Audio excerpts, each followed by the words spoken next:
bircə səni istedim. Bir gecə mənim olasan dedim. Sevişməmizi dadasan dedim. Mənə qanatı verir bu düşlərin, alır məndən alır gizli sirlərin. Əllərin titrədir bədənimi, canımı oxşayanda canım əllərin. Özgə dünyamız var bizim, bu dünya eşqimizə var bizim. Nə suyuq nə vuran nə də qar bizim, dünyamızda bircə bahar bizim. Unutar hər şeyi, bircə sevgi əyləncə. Nə gözəl səninlə, nə gözəl bir gecə.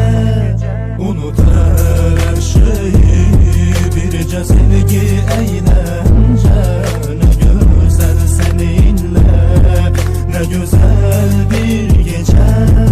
Gecəmiz tərtəmiz, dünyamız bizimdir. Bu çağlayan eşkimiz dərinlərdən dərindir. Bu ürəyim, bu bədənim, hər şeyim sənindir. Səninlə hər an mənə şirinlərdən şirindir. Şirinlərdən şirindir. Şirinlərdən şirindir.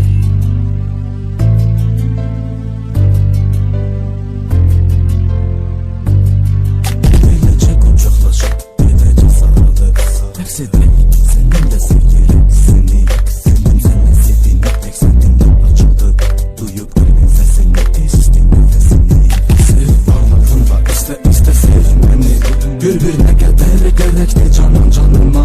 Ve kim kimi sevişə bilər ki bizim kimi. Bu tanrım nə gözəl duyğu bəxş edib insana. Biz bir-birimiz üçün bir-birimizlə seçildik, bircə aləmə qapıldık. Sevdib sevilik, çəkilik, göylərlə sanki sevgi çələngi. Bu gecə güllər ulduzlarla bizim üçün bəzənir. Bizim üçün bəzənir. Unutar hər şeyi, bircə sevgi əyləncə. Nə gözəl səninlə, nə gözəl bir gecə. Unutar hər şeyi, bircə sevgi əyləncə. Nə gözəl səninlə, nə gözəl bir gecə. Gecəmiz tərtəmiz, dünyamız bizimdir. Bu çağlayan eşkimiz dərinlərdən dərindir. Bu ürəyim, bu bədənim, hər şeyim sənindir. Səninlə hər an mənə şirinlərdən şirindir. Gecəmiz tərtəmiz, dünyamız bizimdir. Bu çağlayan eşkimiz dərinlərdən dərindir. Bu ürəyim, bu bədənim, hər şeyim